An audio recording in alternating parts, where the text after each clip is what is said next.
dimanche benn fan mars 2020 di weer wi nga xam ni moom la ñu jagleel sëñ bi Babacar Soxna yi ñu leen ciy delloo njukkal naam sax egguñ ci juróom-ñetti fan di it weer woo xamante ni suñu mbokk chrétien yi dugg nañ ci seen ab koor ñu leen di ñaanal ñu dugg ci ak jàmm génn ci ak jàmm mu di seen émission hashtag news niñ koy defee dibéer bu nekk tey jii la yem ak benn fan mars ñu fas yéene dalalaat beneen gan tey ji nag Sénégal namoon nañ ko mu di rek koo xamante ni bu ma leen waxee ponk yu ñu fas yéene waxtaanee ba noppi dinaa ko bàyyi mu nuyoo kon tey jii la incha allah galanu waxtaan wi daañu ko rek dugal ci li nga xamante ni moo di coow ñetteelu mandat bi Mbaye Ndiaye mujj cee wax daañu ci waxtaan bu ñu ko jot ji mayee coronavirus mi lëmbee àdduna wërngal képp dinañ ci wax ndaxte am nañ suñuy doomi sénégalais yoo xamante ni ñu ngi ca biti réew rawatina Italie mi nga xamante ni mbir ma dem na fa mbir yi Pape Alé Niang it bu ñu ko jot gi maxee daañu ci dugg buñ ca noppi it ñu gis ni jamono yëpp ci réseaux sociaux yi ñi ngi naan kii di sunu gan gi am na lu ko daloon dañ ko rek daal di am fuñ ko betten dal ca kawam daal di ko agressé ci loolu sax laay duggee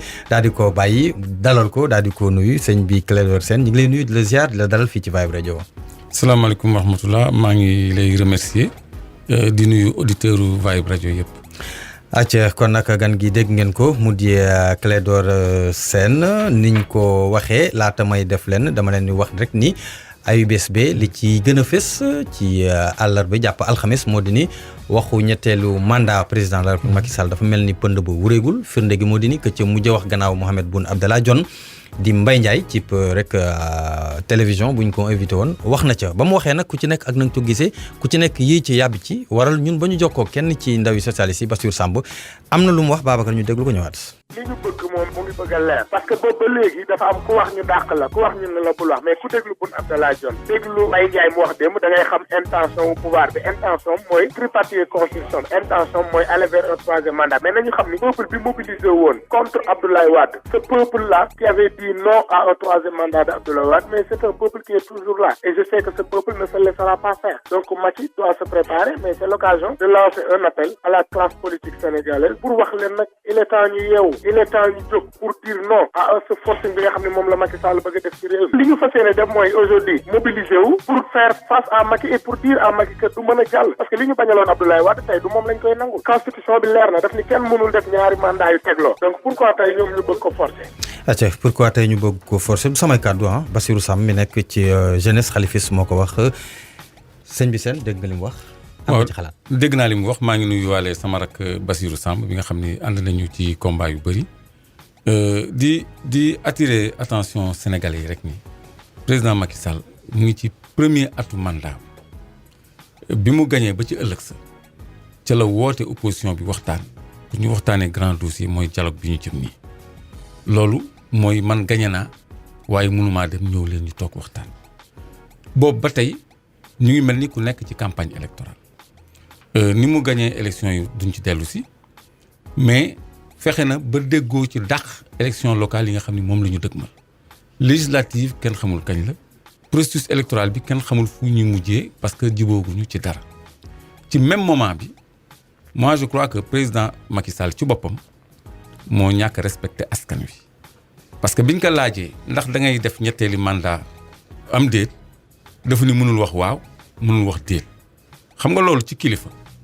ñàkk respecté sa askan la mënuma wax waaw mënuma wax déet te ku ne déet ñu dàq la comme ni ko Bassirou waxee donc loolu mooy xàll na yoonam bu leer parce que bu leen fàtte ni Boun Abdallah Dionne c'est la feuille de route du président te mooy porte-voix wu président moom lu mu wax président mi nga xam ne xaritu benn bakkanam la moom ci boppam moo ko wax donc loolu communication président de la république ci boppam la ki ni woon moom mënul wax déet mënul wax waaw alors que yow tu es le garant de la constitution bi ci article 27 tëral ay dispositions ni kenn mënul def ñaari mandat yu toftaloo dafa njëkk a jiital ci benn disposition yi mandat yi juróomi at la kooku muy benn ñu demaat ci beneen disposition ni kenn mënut a def ñaari mandat yu toftaloo léegi yow chef de l'État gardien de la constitution ñu laaj la pour troisième mandat yow nga teg constitution bi fële ni mënoo wax waaw mënoo wax déet. mënul wax waaw mënul wax déet dagguma la waaye comme ni nga ko waxee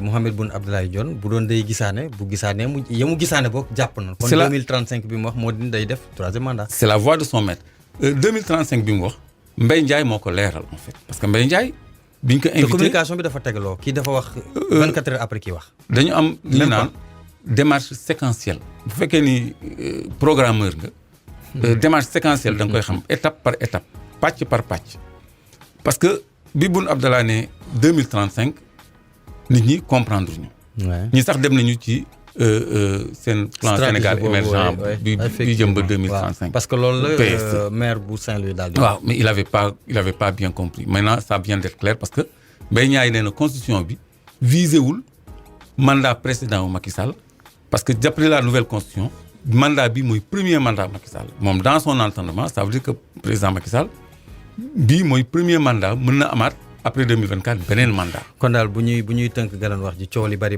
mooy que ni coowu ñetteelu mandat bi mel na ni day soog a door. waaw mais léegi lii yëpp pour man du lu am solo ci débat public du am solo ci débat public bi. parce que du lu ñu jëfee lu ñuy débattre la di ci yóbbu nit ñi mais nañu xaar ba ñu bëgg ko jëmmal mbaa ñu bëgg ko dëggal. mais bu ñuy xaar ba ñu bëgg ko jëmmal est-ce que du yéex. déedéet munoo xeex lu nekkul munoo jiitu paak ci mbaram. waaw certes ñoom mais xam nga da nga ni président Macky Sall nekkul sànq ci sa biir wax da nga ni depuis boobu ñu ngi nekk ci campagne lii buñ ko toppee dañu dem ci campagne boo xamante ni du jeex de. mais door na mandat bi du mandat wu liggéey léegi ngeen ni yéen mandat bi du mandat wu liggéey léegi yéen ngeen ni da ngeen di xaar ba loolu am ngeen door a indi ay maanaam saafonteeg loolu ngir mu bañ a am. mais loolu mooy yoon parce que bu fekkee ne dañ lay sondé rek nga génn ci tali bi léegi boo yàqee kaas def manifester contre lan nga manifester contre opinion. débat mais mën nga manifester te doo toj doo yàq doo def dara. non mais c'est-à-dire débat politique. warul nekk objet de manifestation parce que ku nekk sañ nga fësal sa mbébét ak sa bëgg-bëgg. léegi nag bu ñu demee ba ci cappaandaw ba président Macky Sall ni conseil constitutionnel damaa bëgg a présenter ba conseil constitutionnel ni waaw mais foofu la jóg di jotee mais fu mu nekk nii c'est un débat politique bu amul benn objet. kon ñu jàpp ne ñoom dañuy sondé. ci sonde boobu am na lenn loo xamante ni ku ma fi invité danaan day sondé ba léegi mais souvent Macky Sall bu sondé ba noppi da koy def mu di statut spécial yaa ngi dégg temps yëpp ñu koy wax ci Ndakaaru. loolu yëpp ci ñàkk respecté Sénégalais yi. déet waay la bokk wallaahi parce que gis nga maire de Dakar dañ ko déchoir de son mandat de député. ba noppi révoqué ko de son mandat de maire. privé ko ses droits civiques et politiques. léegi ñoom newoon nañu. dañuy changer mode de scrutin ni ñuy falee maire léegi ñu élire ko au suffrage direct mais ils sont tout de même pas rassurés seen xel dalagul ci loolu nee nañu non sax léegi nañu bàyyi président fal ko mais au nom de quoi kii Macky Sall kan la fi moom loolu mënut a nekk Sénégal loolu aussi jotagul bés bu jëlee décret pour ni léegi dañuy désigner maire de Dakar boobaa dina am problème ak waa Dakar. parce que loolu booy xool doggumal sax booy xool jéguwul ci moom ndaxte Aminata Mbengue Ndiaye moo am nu mu ko liyaaree ci biir benn waxtaanu conseil économique social environnemental ba coow li jib mais boobu ba léegi nit ñi ci di ci yàbbi parce que dañu souvent président Macky Sall bu sondee rek bu gars yi defee nii mu taxawal loolu te nag defe naa maire yi Ndakaaru gis nañ ni 1800 ba léegi daan am maire nag. waaw xam nga ñoom ci seen communication dafa am coordination. parce que bi Aminata Mbengue Ndiaye waxee loolu gis nga ay responsables politiques ci mouvance présidentielle yi dem ci plateau yi di défendre thèse boobu. donc ñoom ci loolu la ñu bëgg a jëm. président Macky Sall pour dellu ci troisième mandat la bëgg ba quatrième. parce que Sénégal mu ngi acheminé wu non Mbaye Ndiaye nee na bii mooy premier mandat am. waaw d'accord donc ça veut dire que mën na am 2 mandats quatrième yi. ça veut dire que après 2024 mën na présenter waat ba 2029. loolu mooy quintessence solo wu li Mbaye Ndiaye wax donc léegi moom loolu la bëgg parce que dégg ngeen ko fi mu ne ñàkk nguur dee moo ko gën a seet xam nga kenn ku am état d'esprit boobu kooku du démocrate dee bu la gënalee ñàkk nguur ça veut dire que di nga ngoy ci mandat foofu àgguñ fa léegi li waral loolu mooy Sénégal mu ngi jëm ci première gouvernance pétrolière am ak gazière am. dinañ ci ñëw sax incha allah 2021 2022 dina am xéwal buy jëm si fii loolu mu ngi ci dugal ay mbokkam ay xaritam am na ci ay taq-taq yoo xam ni moom ak ñi ko wër taq nañ ci bu ñu perte nguur gi dinañu répondre de leur responsabilité ci yooyu moo tax dinañ ci ngoy loolu la ñuy waajal di ci sonder nit ñi te duñ ci bañ ba jëfandikoo doole mais askanu Sénégal lañ koy pétrole boobu nga wax ci la ñuy transiter dugg ci ñi ngi koy wax Sénégal di ko wax réellement ñu ngi koy bind ay BP ay gis nañ fee Osfor nanga réellement est-ce que Sénégal am na pétrole. non réellement Sénégal am na pétrole parce que dafa am ay compagnies yoo xam ne. bi ñu ko amee yàgg na. yàgg na depuis les années 60. non bi Macky ñëwee la fin de voilà. non c'est-à-dire depuis les années 60 Sénégal découvrir na dafa am lu ñuy wax bassin sédimentaire maanaam suufu Sénégal ak géejam li ci biir ci li mu ëmb ci pétrole ak gaz. donc parce que peut-être xamu leen ni depuis 1996 ci dëkk bu ñuy wax Gadiaga à 60 kilomètres de Dakar Sénégal mu ngi fay exploiter gaz. exploitation boobu Fortesa moo ko reprendre en 2001 te ñu ngi produire 300 000 mètres cubes 300 000 mooy xaw ma nu mu koy waxee ci olof. ñett téeméeri junni mètre cube. waaw bërigo. gaz par jour. 2000 ñaata nga wax. 2001 ba léegi ani xaalis bi. non li ci gën a doy waar. mooy gaz boobu dañ ko xañ Senelec jox ko Sococim pour mu defar ci courant bu muy defaree ciment bu ñuy jaay te Sococim tubaab ko moom. waaw donc yooyu moo fi nekk léegi pour pétrole bi mu feeñee tamit yàgg na. kañ. depuis les années 92. mais kañ lañ ko commencé jëfandikoo muy rentable maanaam. non jëfandikoo guñu ko. waaw nekk guñu en phase d'exploitation. mais li am jamono yi du découverte. ay développement rek la parce que découvrir woon nañu bu yàgg. ba données yi nekk Petrosen. bu leen fàtte ni président Macky Sall moo nekkoon directeur de la banque de données de Petrosen. avant muy nekk directeur général Petrosen lui-même. doog a nekk ministre des mines et de l'énergie. puis premier ministre puis président. kon moom mu ngi ci processus bi yëpp xam na li fi am mais du lu bees yàlla dafa def rek jumtuwaay yi ñuy saytoo instrument de détection yi dafa gën a xarañ parce que léegi télédétection la ñuy def depuis jaww ji depuis satellite dañuy xam li nekk ci biir suuf si mën ko xayma ci quantité ak ci qualité mën ko délimiter géographiquement loolu mooy li bees nga xam ne li ñuy wax étude sismique 3 dimensions mu mel ni radiographie li nekk ci biir suuf si day indi gis-gis bu leer ci la fa nekk comme ça loolu gisement boobu ñu mën ko certifier gisement prouvé nga xam ni këyitam maanaam licence am day am solo ak valeur bu muy am ci marché boursier yi day doon xaalis moo tax compagnie yu mag yi parce que fii bu fi dara nekkul woon Total du ñëw Cosmos du ñëw BP du ñëw Cairn Energy du ñëw ay Woodside compagnie pétrolière yi ñu gën a xam ci monde bi même mobile ay Oryx ñoom ñëpp ñu ngi fi toutes les grandes compagnies pétrolières ñu ngi fi te dañu am ay contrats te président Macky Sall mu ngi téye 12 contrats nee na mu ngi dem Houston pour jaay suñu bloc yooyu des loolu xaw ma ndax yéeg ngeen ko déet yebal na ay nit Houston ñu yóbbu 12 contrats 12 blocs pour wut ay partenaires.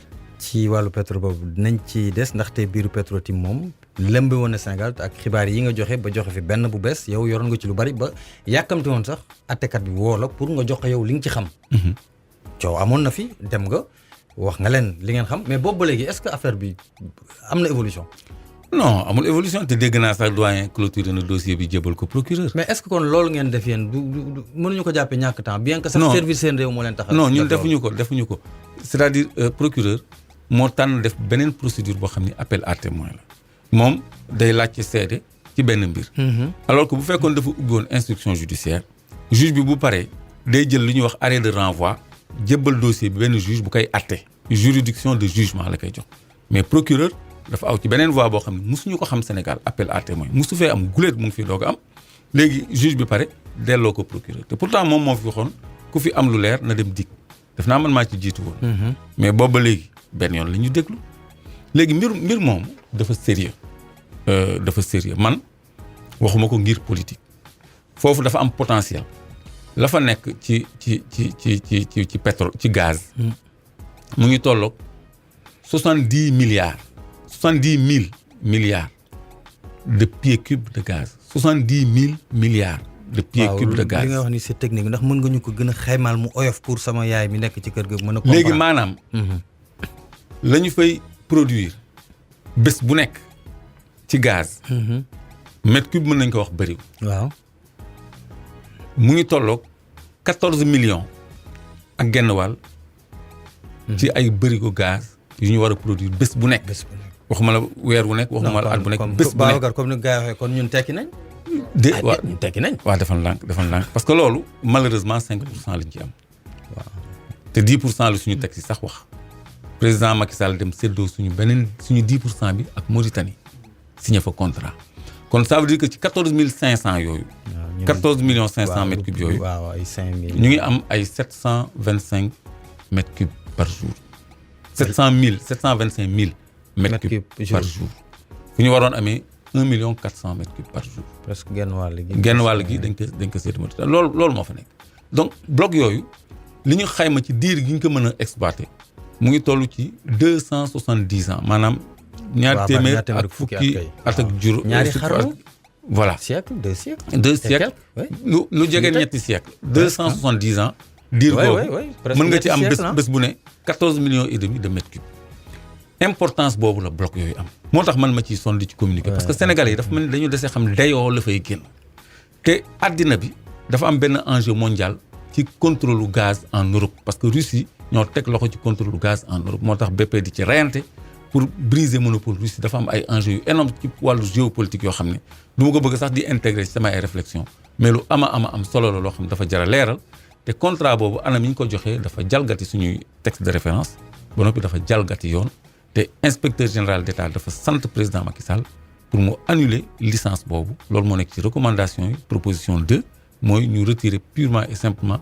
licence yi ñu jox Petro-Tim parce que dafa jalgati suñu code pétrolier te warul am licence boobu. mu di kàddu yu Clédor Sène ñu koy dalal ci seen émission hashtag news yam ak dimanche benn fan mars 2020 fii ci Vibe Radio téeméer ak ñaar ju tomb ñett ba léegi ñuy wéy ci waxtaan wi mais Clédor gëj nañ la dégg nga wax benn ñaar manifestation yi ñu gis ay aar li ñu bokk ak yu nu mel yow laa gëj nañ laa gis. dëgg la moo ko waral tekkaral bi lu ko waral. dëgg la parce que man toujours day am liggéeyu suuf bu may def parce que sooy xool su may communiquer damay def communication bu exact bu firndewu boo xam ni dafay am ay dalil ay preuve loolu mënoo xëy rek am ko dina am liggéeyu suuf bu ñuy wax investigation boo xam ne ca ngay nekk te loolu du lu ñuy siiwal du lu ñuy waxtaanee du lu ñuy xam nga te song bi ñu ma song sax pour xam ci yan pexe laa nekk ak ci li may def parce que service de renseignement yi ñoom tamit bàyyi wuñ ma xam nañ tooguma xam nañ ci li ma nekk kon ñu ngi ci yow bu baax a baax loolu moo waral sama agression ba le passé donc dinañ ci ñëw agression li tax dégguñu ma fan yi loolu rek la parce que débat public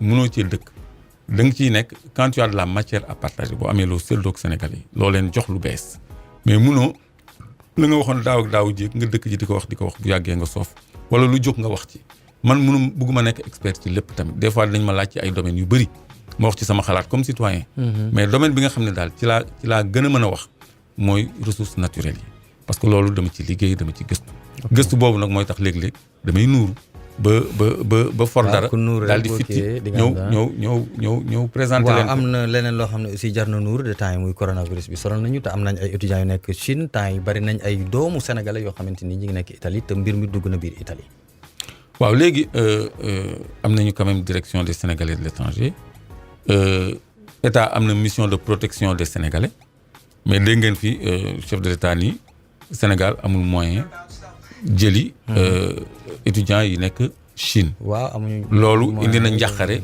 ci opinion bi ak ci proche yu étudiants yooyu donc coronavirus boobu li mu doon lu bees rek moo tax mu inquiété monde bi mais man daf ma wóor ni balaa muy yàgg dinañu trouver solution buñ ko juguler parce que Ebola bi moo fi gënoon grave te touché wul woon Europe Afrique la touché woon. mais circonscrire nañ ko. Sida bi nga xam ni moom la nit ñi ragaloon. léegi daanaka presque rayatul c'est maîtrisé léegi le débat sur le sida presque dootoo ko dégg. donc endémie yooyu mooy feebar yooyu gaaw a wesaaroo.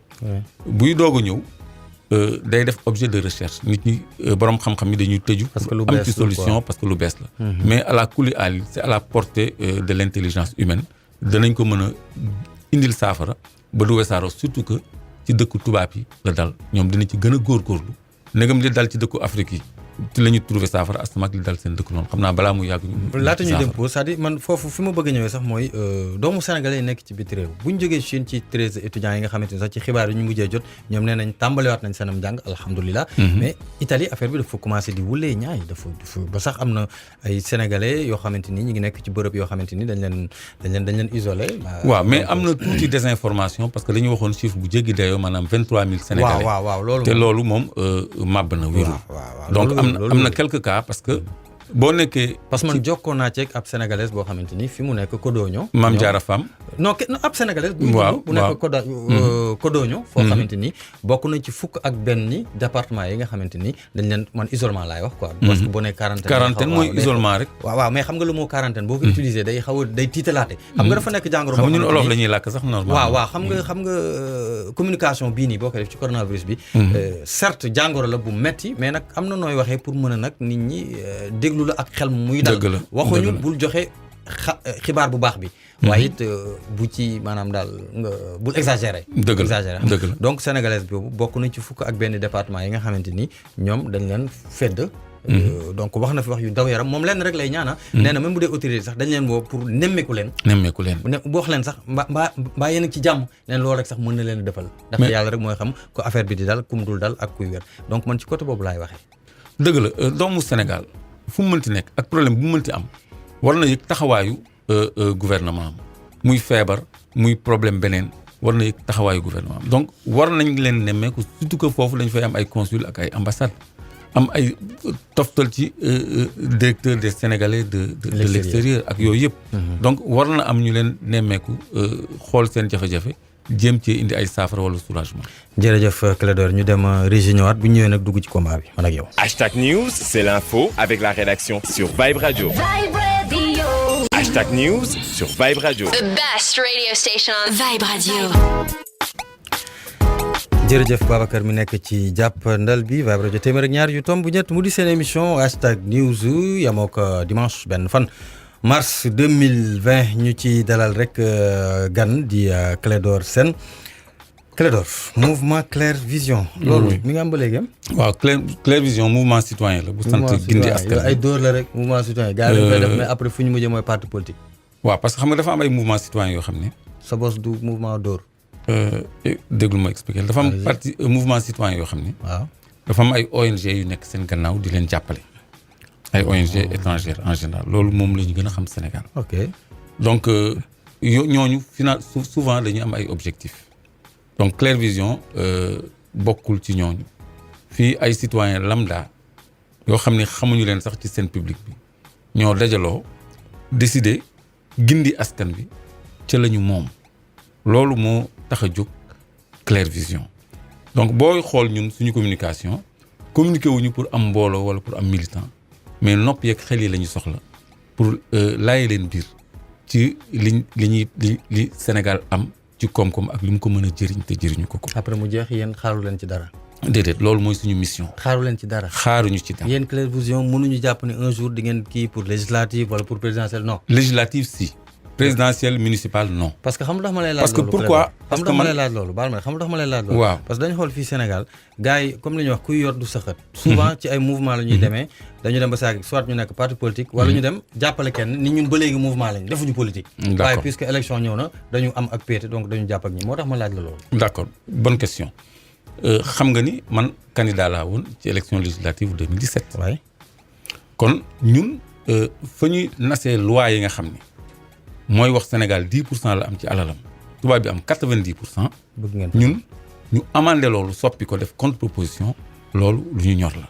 dëgg la rôle lu député boo ko xamee yemul ci dem session rek yëkkati loxo tàccu mais da nga am laissez-passer permanent bu la may nga dem ba ci site de production yi visiter boo fa gisul lu la leer am nga sañ-sañu commettre ay experts ñu defal la saytu nga def commission d'enquête parlementaire ñu leeral mën nga amandé ay loi par exemple 10% bi ñu am nga ni léegi Sénégal 50% lay am ñu xool kan moo koy bañ a voté et cetera et cetera donc Claire Vision loolu cote moo tax mu aspirer looy det ci élection législative mais élection boobu képp moo intéressé Claire Vision gindi askan bi mais pas présidentielle ni mairie wala départementale ak yooyu. xam nga Claire Vision Clédor dafa nekk ci biir Claire Vision kon mën nañ jàpp ni. du ñu mus a dégg fu. Clédor taxawee di daagaan baatu askan wi ngir nekk président. de la république ilaa yow mi bëggu kon yow bëggoo nekk président. non aw ma benn ambition. non je veux dire bëggoo ko nekk. bëgguma ko nekk te. même bu ay nit taxawee jël Claire Vision ni seen mouvement bi baax na nangam sangam et puis ki gën a fees ci yéen di Clédor lañ bëgg a jël tabb ko def ko sunu candidat bëggoo. xam nga Sénégal lan moo koy. bëgguma. ok mais même ma daaneel rek. Sénégal li ko yàq dañu jàpp ni président rek. kooku benn poste rek la ci Sénégal yi benn Sénégalais rek moo fi mën a nekk nit fi nga mën a liggéeyalee sa réew du président rek président mooy bi ci gën a jafee jot kon man awma benn aspiration ci lu jafee jot loolu. ok donc c'est moom bëggul nekk président Clédor moo ko wax bëgg ko nekk Clédor gars yi ñu ngi lay dégg ngay def ay recherche di lëlu di nuuru comme ni nga ko waxee. loolu sa liggéey looy liggéey lan mooy liggéey. man maa ngi ci tool yi maa ngi def agriculture ak aviculture. yore sa ranch fële. tool. waaw tool bi amul ay nag ak xam yooyu déedéet amul ci mbay rek la loolu maraîchage la ak aviculture. super. maa ngi woon ci pêche bi. napp gi mais loolu mooy li ma gën a xam man mareyeur laa. mais de formation informaticien la analyste programmeur en informatique de gestion. d'accord. mais exercé wu ma ko lu yàgg parce que maa ngi am diplôme depuis 1986. kon fi ne daal li jóge ci maraîchage bi daanaka. maraîchage ak mareyage géej gi jën bi. ci loolu ngay. waaw loolu dem naa ci ba fu nekk. liggéey naa ko loolu lay suturloo waaw. macha allah loolu lay liggéey. macha allah beneen bi nag mooy li waral coow li jamono yee de koj nañ la fi. daf mel nañ la fay agressé. waaw du melul ni sax agressé nañ la fi. waaw mën nga ci déglu seen. agression bi du loo xam ni dafa àgg ci sama yaram mais sama téléphone la ñu këf parce que boo ñu nee agression ñu bëri dañu tiit foog ni gaañ nañ ma wala dañ ma doon jéem a gaañ ak yooyu ñu ne agressé nañ ko ku nekk tur bi la te ni ñuy relayer information xam man aw ma maîtrise u traitement information man information bi nit dañuy ñëw ma ni lii moo xew gis naa titre bu nekk mais toujours est-il que ay samba boy yeeru nañ ma pour jël sama téléphone te mujj nañu jël sama téléphone. yóbbu nañ ko. kon ba ni yoroo téléphone bi. non beneen téléphone laa yor. ba amul woon ay bagages ci biir. loolu lañ ci yaakaar mais man comme je te dis man informaticien la samay données sensibles du nekk ci téléphone parce que man xam naa ni cible laa. mais est-ce que waxoo ko pour ñi ko jël nga dalal seen xel rek li nga wax ni est-ce que waxoo ko pour dalal seen xel. non li say données defoo ko ci sa téléphone. non c'est pas la première fois mu may dal te. lu tax kon bii siiw. puisque c'est la première fois du dugguleet ñu dal sa kaw. mais yeneen yi siiw nañ yow dégg nga fi ñu fekk ma xaaju guddi sama kër bëgg ma jàpp police def gàngoor. kon xanaa donc dafa am ñoo xamante ni dañu am problème ak Clédor wala lan la. xam nga dëkk bi dictature daf fi ramper. gis ngeen koo xam ne Kémi Séba du gis ngeen li ñu ko def. waaw loolu ci lan lañ ko teg moom mi ngi am fii dossier justice ñun doo dugg ci dossier en appel ñun doo dugg ci dëkk bi. ñun am nañu suñu maire ñu ni léegi président mooy désigner maire ku wax ñu jàpp la tëj fekk nit ñi ba seen intimité gis ngeen journaliste Jean Meissa Diop fajar la ñu ñëw këram jaxase foofu yëpp ni dafa am lu ñu doon seet. mais dans quelle république nous sommes dañuy foowee liberté individuelle te loolu lu sacré la nit ki waruñu la fekk au-delà des heures légales sa kër ñëw naan dañ lay inquisitionner wala dañ lay jàpp wala dara wala fekk la ci mbedd mi di jël sa portable ak yooyu tout ça.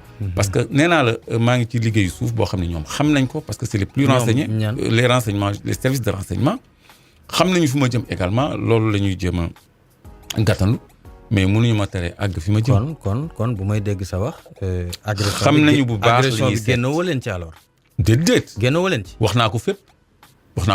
fii laa ko mujj yow léegi bi nga xamee loolu pourquoi tu ne te protèges pas mënoo aar sa bopp ut ay garde corps parce que yow xam nga yow sànq ba la yaa ngi naan tur bi moo yób c'est-à-dire tur bi la Clédor ku judd Clédor c'est macha allah Clédor je touche du bois pour moi du dëgg mais lu tax nag yow it fagaru yow sànq mi fii ñëw yow kese ñëw may wax nga ne ma sax circulation bi dama wàcc doxe fee ba fee dama wàcc taxi bi parce que dafa am embouteillage Clédor Sène di dox noonu àndul ak kenn mais loolu wóor na am te mu wóor la ni yow yaa ko wax léegi en fait ñu ngi lay wut waaw mais nag da ngay doo fagaru léegi waaw maag nguur ku ëpp doole.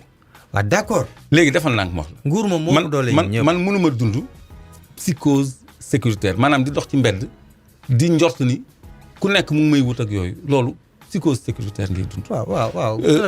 d'accord naa ci li nga wax sécurité xam nga d'accord naa sécurité moyen la laaj. d'accord naa ci li nga wax. dañuy déglunte tuuti je sais mais d'accord naa yow da nga bëgg may dox di ànd ak ay nit ñu may fay. même boo ñu may dar. man moyen yooyu dama koo amul. ndax tur bi la nag.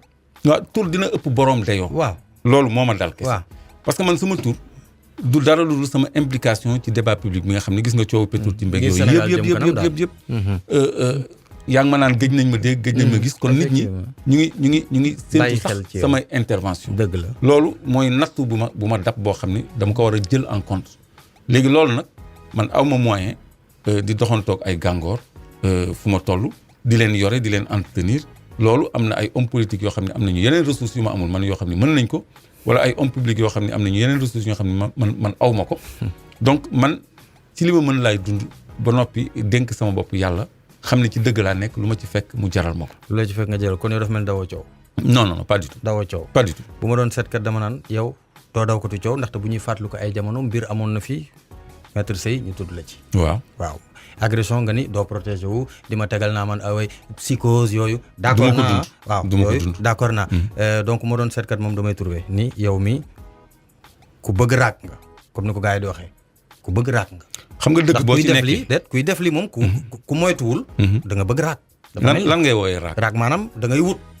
wut la da ngay wut ku dal sa kaw. noonu la dafa mel leer ni wut ku dal sa kaw. waaw yow kon nee man nga damay amoo xaru moyen. kon man damay xaru. yaa ko wax. waaw léegi dëkk bi. waaw ku amul garde corps waru fee doxantu quoi.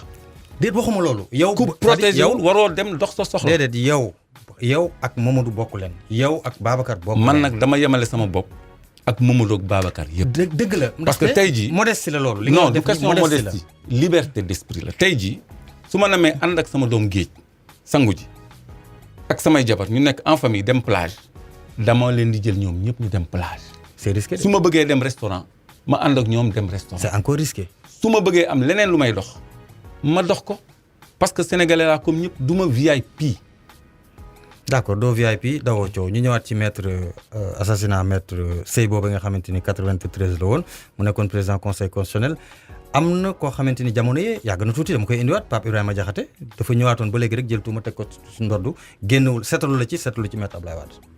waaw xam nga dossier boobu du ma leen ni loolu waxoon naa ci. parce que man du ma daw question. waay dafa am ñu koy utiliser c'est une affaire à géométrie variable.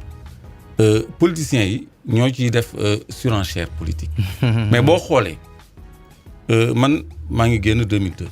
waay 2002 ba 2017 kenn dégguma ma wax ça fait je crois 25 ans bañ may fexeelaat di ma coller motif ci laa intervenir ci benn émission Sen TV Ahmed Aïdara ci la nit ñi commencé xam sama xar kanam. oui c'est vrai. ba ma ca waxee ba léegi kenn waxaatu ci. interpellé naa état interpellé naa assemblée nationale interpellé naa justice pour ñu tijjiwaat dossier bi leeral aw ma benn tontu. ba léegi tudd naa ñoo xam ni ils étaient au cœur de l'état li ci gênant ci dossier bi mooy fi mu nekk nii ñu bëri génn nañu àddina. waaw loolu te am nañ ñu doon defal hommage bu yàggul ba léegi.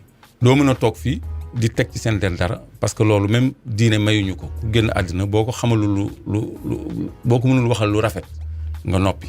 loolu moo may tënk man moralement.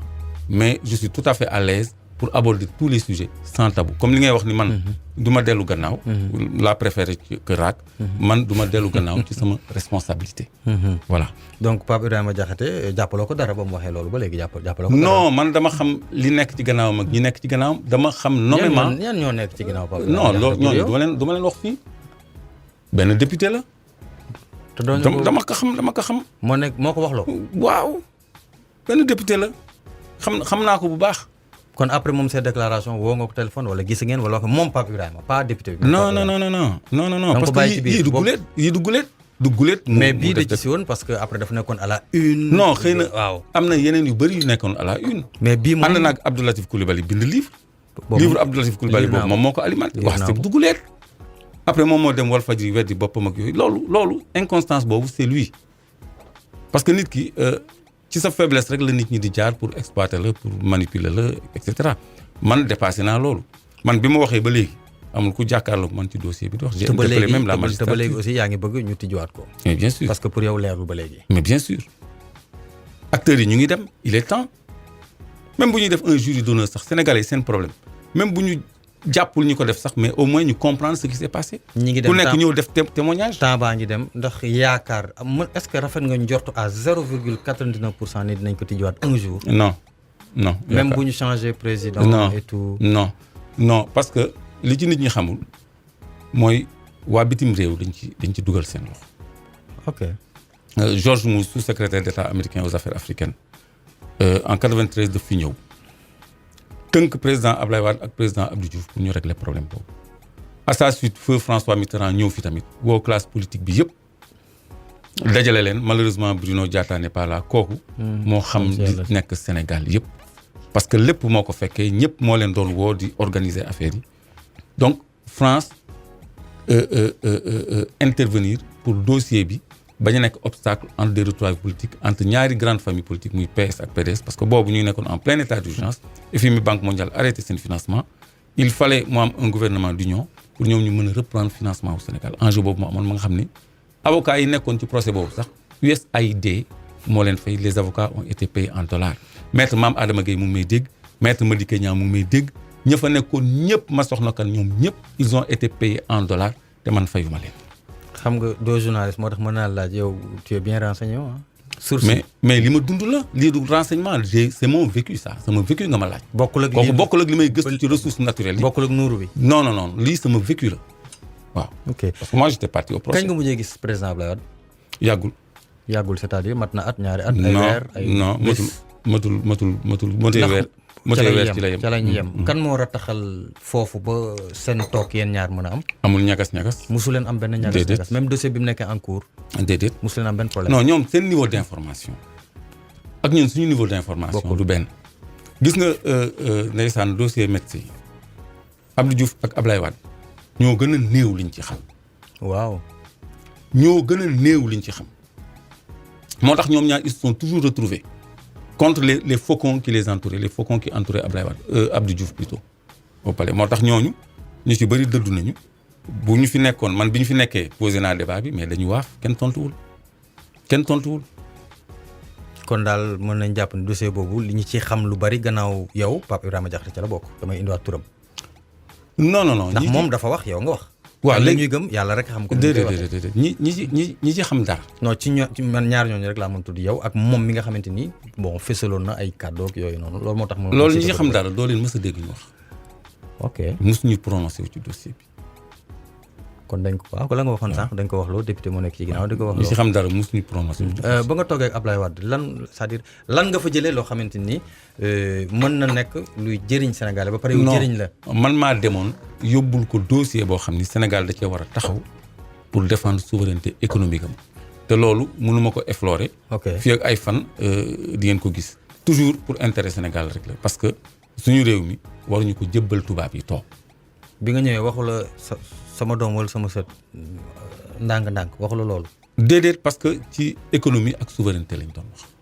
waxu leen ci leneen. déedéet ci intérêt Sénégal lañ doon wax ci ay dossier lañ doon. donc c'est-à-dire question bi mooy yow c'est-à-dire vous entretenez de très bonnes relations avec Ablaye Wade. waaw.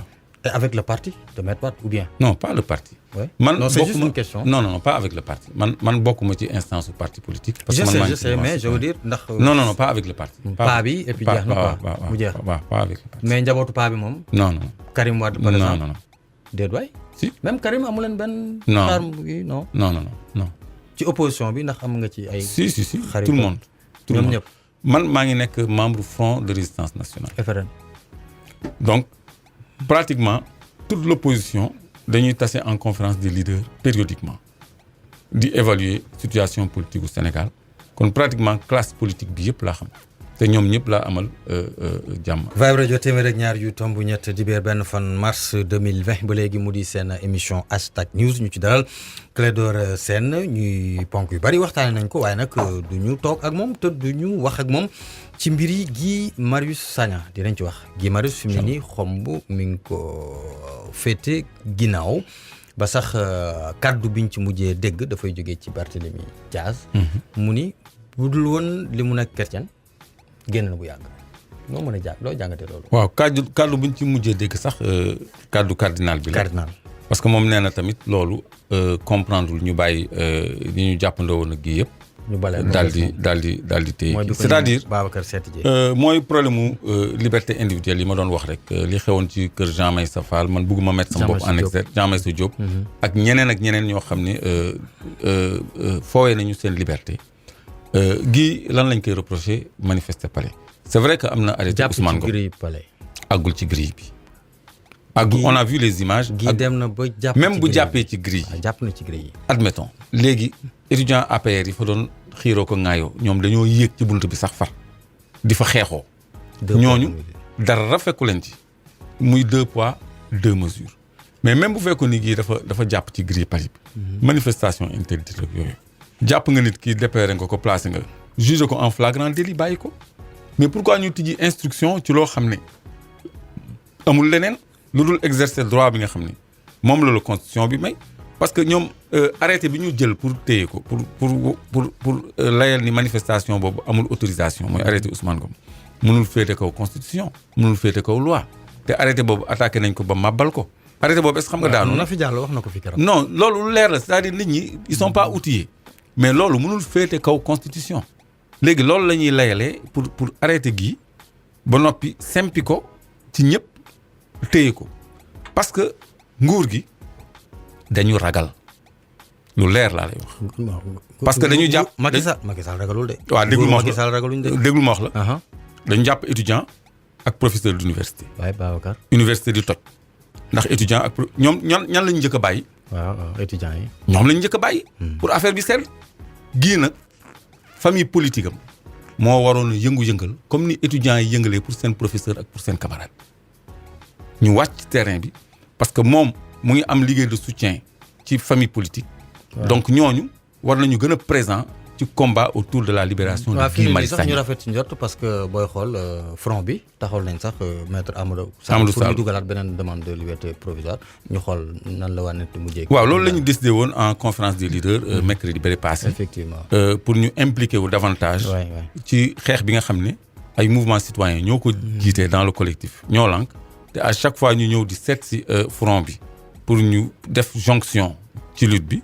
ci la ñu décidé nag entre leaders bañ a yem ci participer ci seen manifestation plan programme d'activité mais impliqué wu juridiquement ci assistance juridique bi ak ci combat politique bi en même temps ñu allier les deux. te moom li muy xeex gi la mu doon xeex bokkoon na ca la ca gënoon fees bu mujj bi moo di yokkum courant bi yow sa facture yokku na de. non facture yi ñëpp a yokk ci lu dul yoon d'abord. parce que ñun dañu bokk ci benn cadre. du yoon yokku bi. waaw du yoon te ñoom ñu ni xaw ma nguur gi daf leen ameel xaalis ak kii pétrole bi mooy jóg ak yooyu. non c'est-à-dire dafa am ñaari facteur ñun dañu bokk ci benn kuréel bu ñuy wax UEMOA. UEMOA dafa am benn kuréel bu tudd IRDE initiative pour la réduction de l'électricité. IRD dañu fixé ñoom ni la régulation plutôt de l'électricité dañu fixé ni espace UEMOA prix kilowatt-heure warul dépasser 30 francs. juróom-benn Côte d'Ivoire ñoom ñu ngi ci fukki dërëm. mais ñun ñu ngi woon ci 110 fukk ak ñaar avant augmentation bi te léegi augmenté waat nañ ko encore donc loolu dafa waroo ak recommandation wu UEMOA kooku muy benn. ñaareel bi man ne woon naa fi dañu indi benn bateau turc boo xam ne bateau bi centrale à gaz la dafa am ay turbine day jéggaani gaz bu ñuy wax méthane lakk ko def ko courant jaay courant bi Senelec te boobaa suñu facture dina gën a cher bateau boobu ay milliards lañ koy fay loolu lañ moo ñu gënal. tabax benn turbine à gaz boo xam ne peut-être 200 milliards la ñuy dikkee te bateau bi par at dinañ ko fay lu ëpp loolu. léegi ñaareel bi mooy banque mondiale dafa ni subvention yi ëpp na Sénégal na arrêté subvention yi muy def ci produits pétroliers yi donc comme ñoom ñoo ñuy abal ñoo ñuy dicté léegi boo arrêté subvention yi importer méthane louer benn centrale flottante naturellement facture bi. dafay yokk kooku ay mauvais choix de politique énergétique la boo xam ne ñaar ñoo ko guidé benn bi manque de souveraineté économique mooy dictat FMI banque mondiale ñaareel bi mooy affairisme parce que ci importation méthane bi am na ñu séq nguur gi ñoo xam ne dañ ci gis seen bopp dañ ci am intérêt ci li ñuy jaay Senelec courant am na ci ñoo xam ne ci contrat yi dañ ci am intérêt donc ñaari raison yooyu boo ko boolee léegi askan bi ñun ñooy fay. moo tax ñu war a taxaw bañ loolu kon gii dafa xàll yoon daf ñu won yoon ñun au lieu ñu aw ci yoon bi ñu nekk fii bëgg a yemale suñu activité ci ay manifestation autorisée yoo xam ni dañ leen ni fii ba fii nga am droit marche ñu encadré la ñu bëgg a feeñ ñëw buuxante ci kanam yore seen pancarte seen visuel seen i t-shirt après vous vous rassemblez message bi war a jàll sax du jàll ay slogan ak animation li ñuy gis après tout le monde se disperse loolu libéré wul kii dañu war a imprimer ay rapport de force yoo xam ni dina pousser état bi mu élargir espace de liberté yi nga xam ne mu ngi koy restreindre bi mu ñëwee ba léegi dañu xeeñ suñu liberté individuelle ak suñu ay àq ak yelleef yooyu nga xam ne dañ ko xeexoon depuis des années ay années 88 ba acquérir ko léegi ñu bëgg ñu ci delloo gannaaw di ñu not loolu moo dul yoon moo tax war nañu xoolaat beneen façon bu ñu contester mbir bi yeneen voie de contestation yi la ñu war a explorer mais ay parade d'un point A à un point B boo xam ne dañ leen di encadrer su 6 heures jotee sax ngeen di gaawantu seen discours balaa heure bi di jeex pour respecter arrêté préfectoral loolu vraiment réglé wul problème non il faut qu'on se batte autrement mais comme faut beneen taxawaay mais comme li Bart wax kon budul woon chrétien génn na bu yàgg non loolu je crois que dérapage la malgré tout quoi parce que Sénégal amuñu problème mu waaso amuñu problème mu religion du loolu c'est-à-dire Guy c'est un militant qui dérange parce que dafay xeex fa mu war a xeexee combat citoyen mooy déranger nit ñi xam nga lu tax ma ni la ñoom ragal lañu. ñan état bi. Macky Sall ak ñooñam. ñoom. Macky waaw Sall ñoom ñëpp Macky Sall ak ñoom ñëpp. waaw parce que étudiants yi Macky Sall ragal la quoi. ñoom ñëpp ragal lañu. Macky Sall moom ragal la. Macky Sall ragal la loolu nga bëgg ma fësal. déedéet dama doon laajte rek. Macky Sall ñemewul parce que professeur Boubacar Diop bi université tàngee dañ ko bàyyi étudiants yi bi université tàngee dañ Babacar Diop docteur Babacar Diop dañ ko bàyyi loolu reculade la loolu université kese moo tax parce que li ñu bëggoon dagg jonction bi ils ont réussi momentanément entre les étudiants et les forces citoyennes ñu bañ a am cause commune ay stratégie la mais Guy il appartient à une entité politique on le sait proche du PASTEF quand même et c'est pas les amis de Macky Sall loolu ça l'a desservi tamit ci cause bi mais du affaire u chrétien ak musulman je crois que proximité am ak Ousmane Sonko bokk na ci li tax sax gars yi teg ko loxo parce que nit ki bu ñu mënul jot ci yow dañuy jot ci ku la jege voilà Youssou Ndour am na nu mu ko wooyee je sais plus comment mais loolu la jërëjëf xanaa nag ñu dugg ci question bu mujj bi rek dañuy wax ci jamono yi aussi am na lu fi xewoon te Pape Alé def naa xam nga ko boo ko xamul it am na kër goo xamante ni waaw am na kër goo xam ni bokkoon nga fi liggéey mu di Sen TV am na lu fi xew def na fi choc jàpp nañ ko fii coowal ëf naak ëful dafa lii ak yooyu yëpp daal bari woon coow daal bari woon na ci mbir mi alhamdulilah sunu confrère la waslu nañ ba ñu waree waslu woo nañ ko def nañ li ñu war a def mais mbiru Pape Alé boobu yow noo ko mën a jàngatee bon man mbir moomu wala moom dafa bokk ci ñuy déranger non loolu c'est sûr bokk ci ñuy déranger moom loolu du lu ñuy laam-laame ok parce que tout le temps mu ngi def ay chroniques yoo xam ne day def ay dossiers ci table bi mu ngi am ay émissions yoo xam ne émissions yu am liberté la ci ay thèmes yi muy abordé ba noppi mu ngi restituer ay investigation comme man li may def ba pare génne téere ba noppi génne livre donc loolu dafay déranger dégg nga sax waa nguur gi ni dañ koy porter plainte moom ak ñoom professeur Modignan et cetera donc am na benn jàmmaarloo déjà bu am diggante moom ak nguur gi léegi loolu bu amee dañuy war a prudent parce que yéen ci presse ngeen nekk traitement information bi d'abord da nga ciy def benn jàngat phrase bi nga xam ni mooy revenir comme un leitmotiv mooy Pape Alé Niang arrêté en conduite en état d'ivresse conduite en état d'ivresse ba noppi ñu teg ci liñ ciy dégg doo ko teg toujours dañuy épingler conduite en état d'ivresse conduite en état d'ivresse titre phare yi ñëpp a ko reprendre te xam nga presse bi fii ni muy doxee am na ay organes en ligne yoo xam ne du ñu recouper du ñu def investigation dañuy def simple reprise ni source tel des fois sax du ñu citer source te loolu sax mooy yoon moo tax code bi bu jëwee na rek donc reprise boobu nag day répandre benn information léegi nit ñi dañ naan Pape Alé conduite en état d'ivresse mais nañu déglu aussi Pape Alé li mu wax version avocat am li mu wax ak lan mooy réalité ba noppi def analyse par rapport à la loi parce que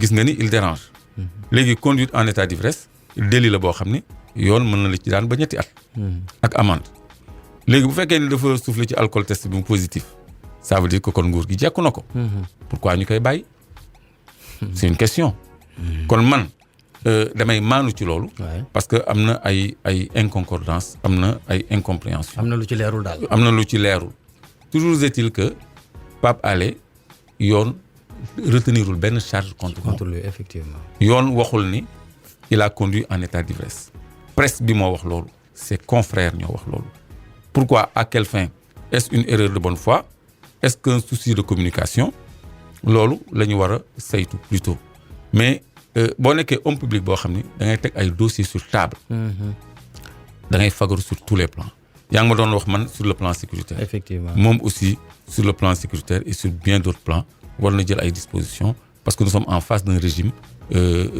aux abois ñoom dañu jaaxle lu ñu lésiner ci benn moyen pour protéger seen arrière bugguñu ku aj buggul ku téen donc loolu la waaw ñu jeexale waxtaan wi peut-être laaj bi ma lay laaj bu mujj rek moo di ni gëj nañ la dégg gëj nañ la gis fi mu ne nii Sénégalais yi nga xam ñu ngi lay déglu di la seetaan en fait lan nga leen waajal loo xamante ni bu ñëwee nañ ni Clédor ñëwaat na. waaw parce que comme ni mu leen ko waxee woon rek. parce que yaa ngi nuuru de dama nekk ci liggéeyu suuf boo xam ne pour Sénégalais yi la. am na ay dossiers yoo xam ni benn par benn dinaa leen ko tegal ci table bi yoo xam ni dina révéler vraiment que ñi ñuy jiite respecté wuñu le bien public. waaw mais doon may benn rek. waaw ci war a ñëw. waaw léegi bii war a ñëw. waaw bu rëy la. muy ban. parce que dama jàpp sàcc. da nga jàpp sàcc. waaw bu rëy sax. sàcc bu nekk proposition. dama jàpp 5 milliards. léegi 5 milliards. waaw léegi. non j'ai pas compris. léegi non loolu leerul sa bopp mënul leer sa bopp te du leer sa bopp. dama jàpp sàcc. dama jàpp sàcc bu ku sàcc 5 milliards. dama jàpp sàcc bu rëy. da nga jàpp ku sàcc 5 milliards. sàcc bu rëy. da nga jàpp sàcc bu rëy. léegi loolu de toute façon du mën a leer sa bopp parce que. waaw lëndëm na exclusivité mu ñu ci am. dama bëgg a mettre la presse au même pied d'égalité. convoqué ndax solo ga mu am. bu ko defee ku ci nekk ma jox la élément matériel yi ba noppi livré wu à vos questions mu doon lu leer ni fang mais loolu am na leneen lu ko war a jiitu balaa may jëm ci conférence de presse bi loolu laay waajal Sénégalais yi comme ni nga ma wax lan laa leen di waajal maa ngi leen di waajal restituer liggéey boo xam ne dina am impact parce que fi mu nekk nii taxawaay bi sama taxawaay man à partir de sama agression bi dafay soppeeku dafay changer. ok waaw dafay changer incha allah on va passer à l'offensive incha allah. incha allah incha allah sa kàddu bu mujj gannaaw bañ la jaajëfalee. mooy maa ngi gërëm ñëpp di leen jox dig daje fii ak ay fan yu néew pour tegal leen ci table bi li ma leen liggéeyal incha allah. incha allah mu doon seen émission hashtag news ñu ci doon dalal seen gan Clédor Sène namoon nañ ko.